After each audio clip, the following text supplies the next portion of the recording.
Hello everyone, this is Dr. Vimal Gupta, faculty of GL Bajaj Group of Institution Mathura. Today I am going to deliver a lecture on engineering mechanics and the topic is resultant of concurrent forces. So, first of all I would like to give some fundamentals of engineering mechanics. Engineering mechanics is the study of force actions on the body. When a body is exerted, is subjected with different type of forces, then what will be the resultant? What will be the resultant?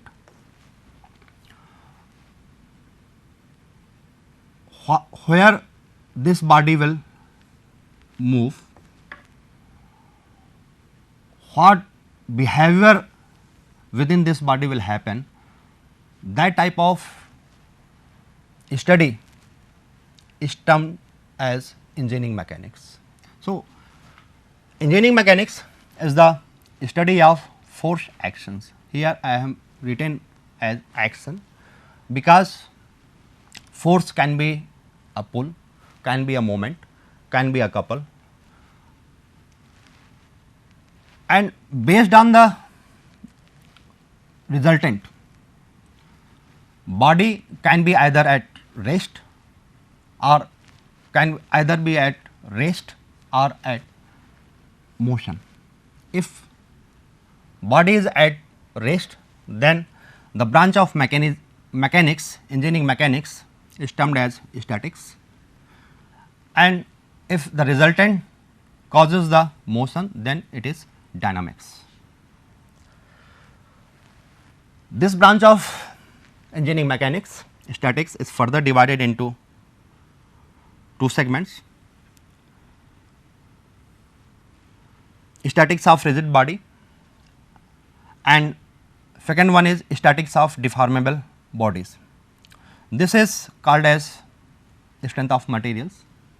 This is also known as strength of materials, and dynamics is being studied under two heads: kinematics and kinetics. Kinematics is the study of motion of the body without causing the forces. Means we do not focus the causes of the forces. And second one, kinetics. Kinetics is the study of motion of the body as well as the forces causing the motions. So, in the syllabus of our university, this is this is the syllabus of unit 3rd, this is syllabus of unit 4th, this is the syllabus which is covered in 1st and 3rd. Second unit of this syllabus is for centroid and moment of inertia. So, this is the syllabus of engineering mechanics.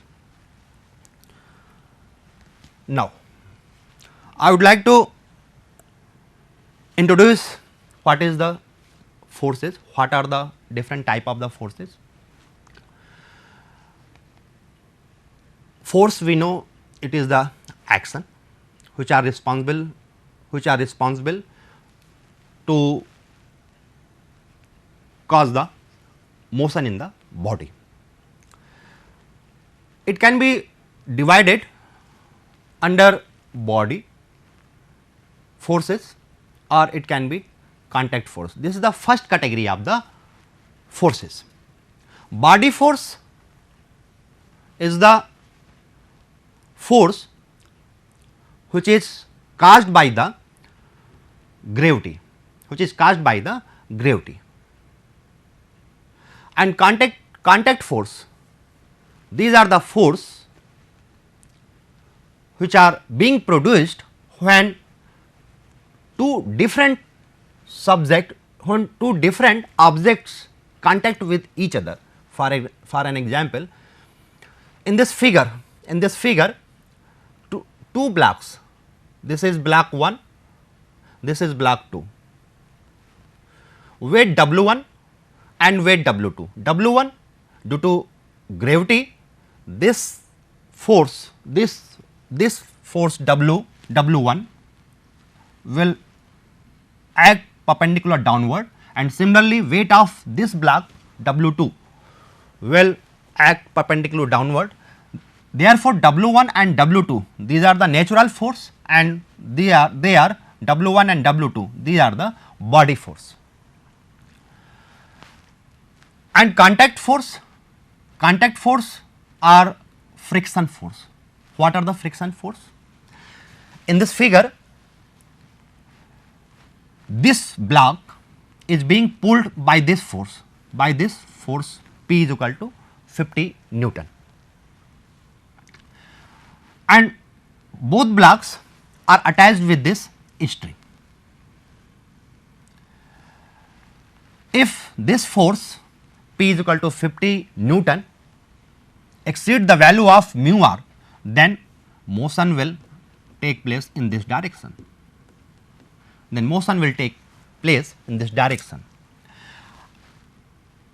And during this motion, this contact surface will exert a certain type of force which is called as friction force. So, this type of force which is being produced at this contact surface is the contact force. Another is the external force. What are those? What are the external forces? External forces are this one, P is the external force. This is the external force. P is the external force, this one. Internal forces are T, tension. In this string, due to this weight W1, this string will exert a tension, and this string also exert a tension T. Suppose this is if this is frictionless, pulley, then same tension will produce, otherwise it will be different, T1, T2. These T1, T2 tension in the strings are developed because of external force, or we can say that to counterbalance the external force, some forces are being produced. Now, the next force is concentrated or distributed load. Concentrated or distributed loads are the example of external force,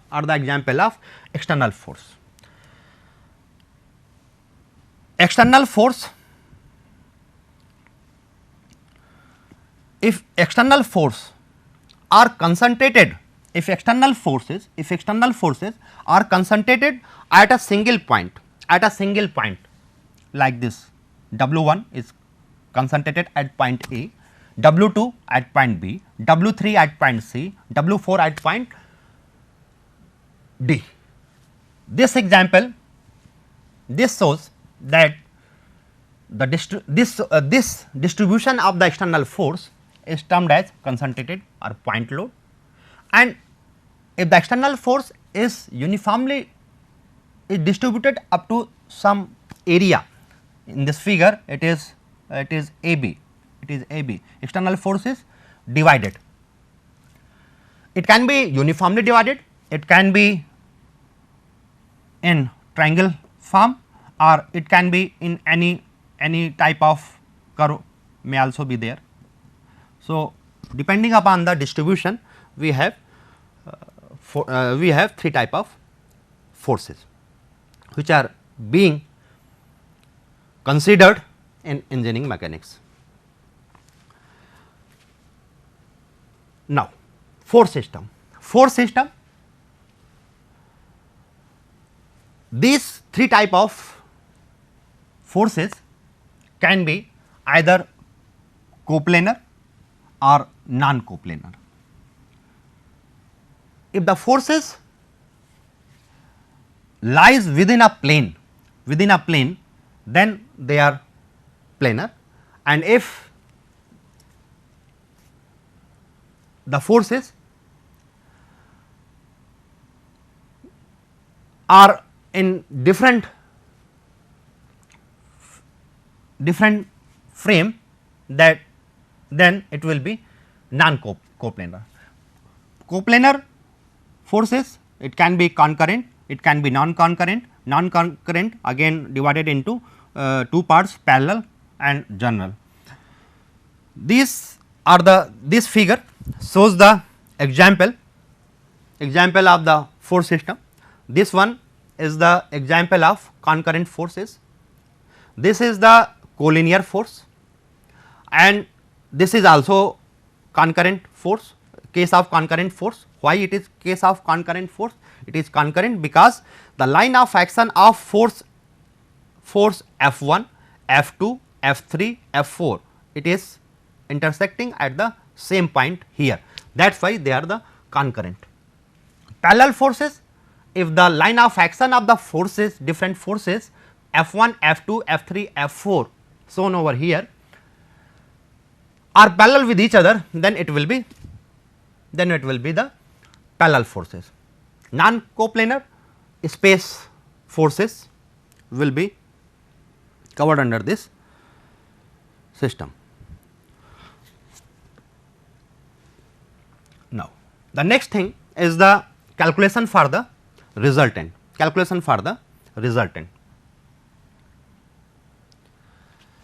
Resultant of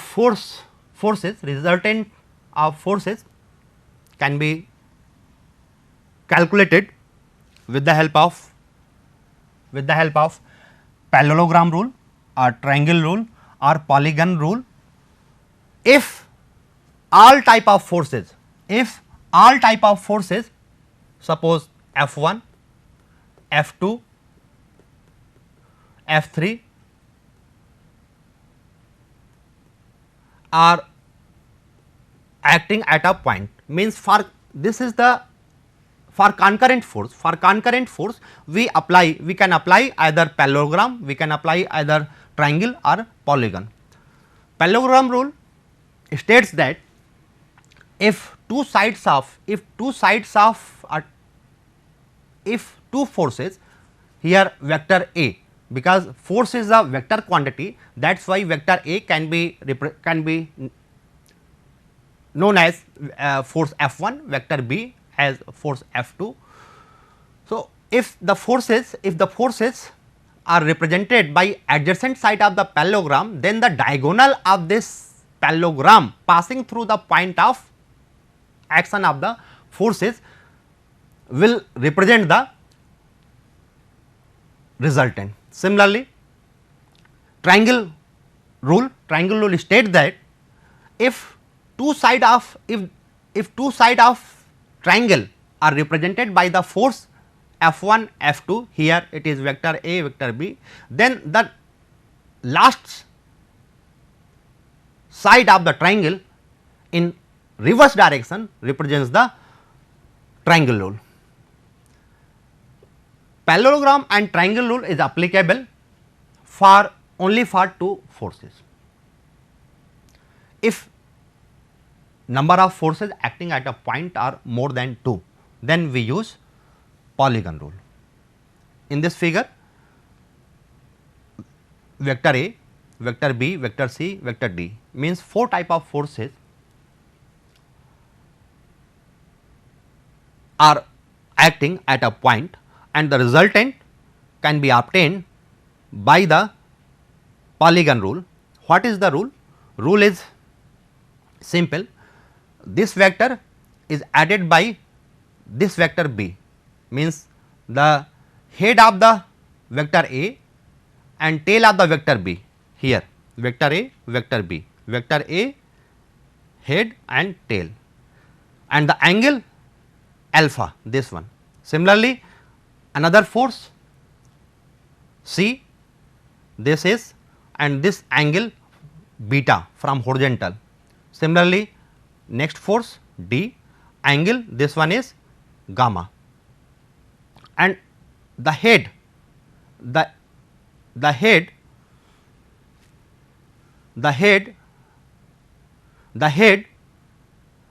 and the tail, the head and the tail, this is the last side of the polygon, and that is resultant of the four forces. Now, let us do one question. In this figure, two forces. First force is F. Suppose it is F1 50 and this is F2.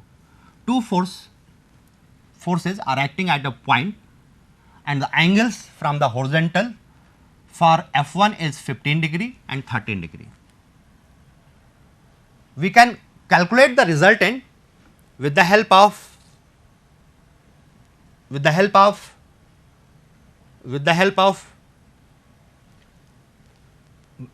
any rule, parallelogram or triangle rule. With these two rule, we can calculate the resultant. Graphically. How? What are the steps? The steps are: the first step is choose a suitable scale. How this scale will be chosen? Look here, 50 Newton and 100 Newton. So, it will be better to take 1 centimeter as 12.5 Newton. Therefore, 50 Newton will represent 4 centimeter and 100 Newton will be represented by 8 centimeter. If we are using triangle law, then this one force F1 50 Newton means 4 centimeter. 4 centimeter line will be drawn at an angle of which one? 15 degree. It is drawn, and another force F2. What will be the length? F2, since this is 100, that is why 8 centimeter. 8 centimeter line will be drawn for this force F2, and at what angle? 15 plus 30 means 45, at an angle of 45. What will be the resultant? Resultant will be represented by this side, and what will be the direction? Direction will be this, opposite, this one, and resultant direction will be in reverse. Similarly, we can apply parallelogram. AB is represented by force F1, and this is represented by F2, and after completing this parallelogram, this is the resultant. And this resultant will, after measurement of this diagonal, it comes 11.6, and 11.6 will represent how much force?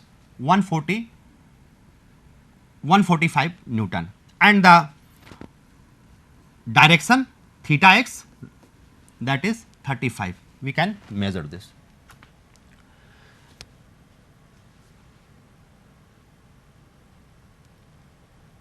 In next question,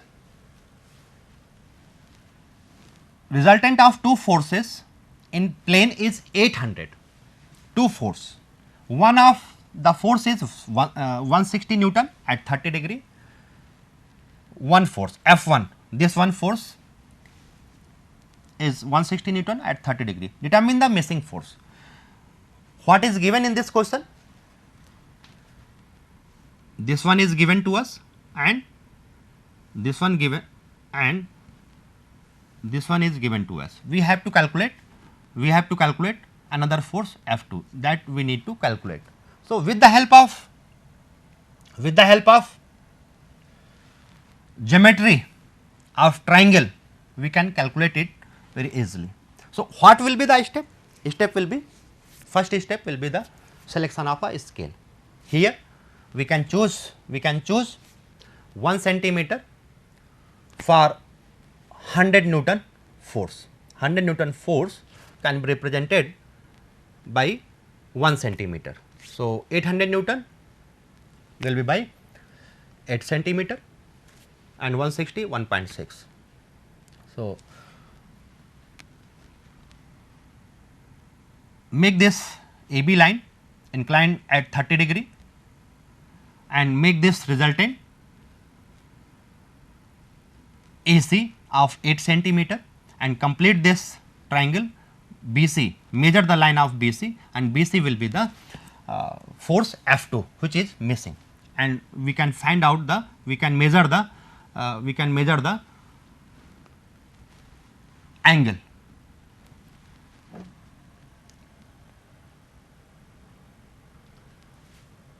In this figure, in this question, 4 forces are acting,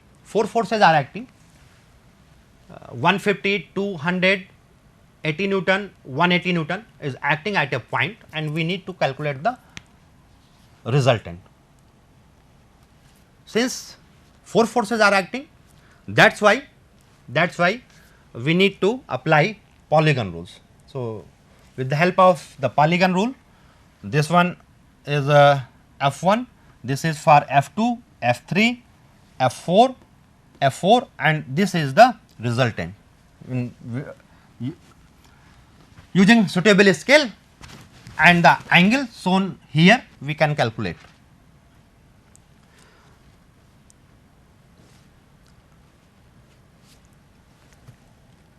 This is the analytical method. We can also calculate the resultant of the forces by analytical method. Here 3 forces are acting, and this angle theta will be calculated with the help of these two triangles. If this theta will be what? It will be tan inverse 1 by 1 means 45 degree.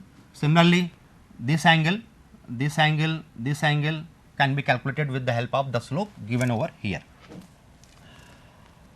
Analytical method, in analytical method, we need to calculate the value of forces along x direction and along y direction. Suppose this is the force 2 Newton, this 2 Newton force will be resolved in two directions, this one and this one. What will be the value of component of